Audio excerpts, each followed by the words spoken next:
तो का हाल बा भाई लोग, उम्मीद करते हैं कि सबको अच्छा बोलो और हमेशा अच्छा रहेगा चाहिए। तब भाई लोग आज की वीडियो स्टार्ट करने से पहले तुम लोग से बस एक ही बात कहना चाहते हैं कि ये वीडियो देखने से पहले तुम लोग के अपना कान में ईयरफोन लगा लिया लो, कहे से कि आज कुछ ज्यादा ही होखे वाला बात है। बिना कोरोना वाला सुन के स्टार्ट करें आज के बकचोदी।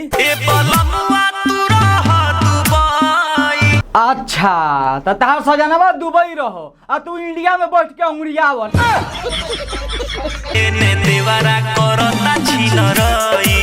अरे भौजी अभी शुक्र मनावा का देवरा खाली तार छिनरैया करता है। अगर तार देवरा का जगह पर हम रहती नू तो पेलियो देती।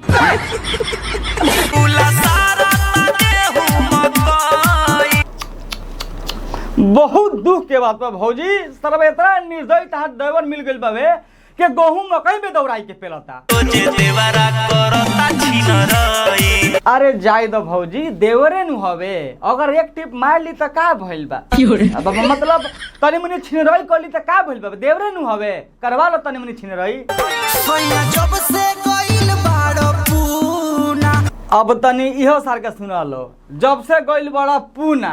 असरवा आगवा कौन जी कहबे रे, कह तनी कौन जी कहल चाहते रे। जब से गइल बाड़ो पूना, देवरा दाबता दुनु झुनझुना, दाबता दुनु झुनझुना।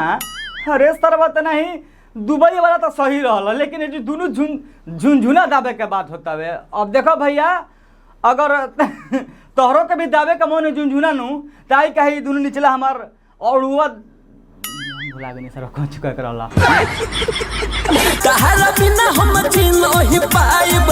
काहे भैया तू काहे ना जिए सकबा भौजी बिना, हमरा का जवाब चाहिए, हमरा का तू बताव। सरबे एगो लड़किया नु हुआ मर देते नहीं, अगर वो मरियो जाई चाहे कोनो के दूसरा के संग कोनो चल जी तो तू जिए के प्रति हके यार, मतलब अपना हाथ जय जगन्नाथ। समझ सकत हम कौन सी कहल चाहते नहीं। अपना छेदा पर जोहर छिड़क दिए, अपना छेदा पर जोहर तू छिड़क दिए। अरे सरवा अब भौजी का सामान भवाई लगी तब रे। अपना छेदा पर जोहर छिड़क दिए, चाची तो भतारे तोहर मर जाई।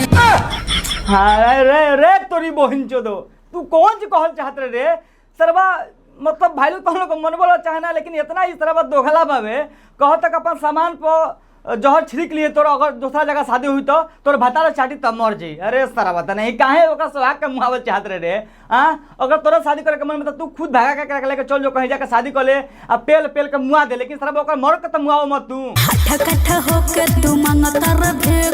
अच्छा तो उ भीख ना मांगो तो का गान मरवाबो। गरीब पर कर दया खोल के तू दसाया। अरे रे रे सरवता नहीं, हम तो जनिए के भाई लोग कोनो अच्छा गाना ही सरवा गाई, लेकिन देखो इतवा एगो तो बहिन चोदी गरीब आ गरीब के साथ साथ कहो तक खोल के देखावा साया। अरे सरवा कौन चीज देखबे रे, काली घाट के गुफा देखबे ना हिलावा देखबे हमार, आके देख ले। तू चांद हऊ हम चकोर हो, कब तुरी हन प्रेम के डोर हो। देखो देखो लो भाई लोग, एकरा का रियल गाना कहल जाला, आई मीन एकरा का रियल सिंगर कहल जाला। ऐसा का गाना गावे का चाहिए कि 2 आदमी सुनी तो सुन के अच्छा लगी और ये गाना का बार बार सुने का मन करी। सातो जन्म लेया पूजम तहर हथिया। तोरी बहिन चोदो, ये कौन टाइप का गाना रे सरवा के सातों जन्म ले यार पूजम तोर हथियार। अब भाई लोग तो सोच रहे के हाई हथियार का बात होता है, तेकर बात नहीं क्यों कहत ए जुग सरवर हे हथियार के बात होता है, नीचला के लैंड ड्यू के बात होता है, ठीक ना। एक बहुत सोचने कोनो अच्छा गाना गइले बड़ा सन, कहीं से गाना की स्टार्टिंग बहुत तगड़ा रहल है तो आगे भी अच्छा ही होई हम ही सोचनी, लेकिन ये तक बहुत तो हथियार पूजा के बात होता है। अब देख लो भाई लोग, अब ये भौजी के मतलब मानसिकता बवे, भौजी के भतार हवे, भौजी ओकर हथियार पूजो चाहे ओकर करिया गाड़ पूजो,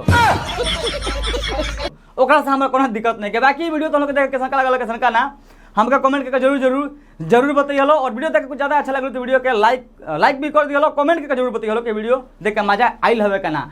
और भाई लोग हमारे इंस्टाग्राम का आईडी तो हम लोग के डिस्क्रिप्शन में मिल जाए, तो जाके इंस्टाग्राम पर हमारा का फॉलो कर लिया लो, अभी बहुत कम फॉलोअर हमें बना लो, तो फॉलो जरूर जाकर तो हम लोग कर लिया लो। मिल जी नेक्स्ट वीडियो में, तब तक के लिए बाय।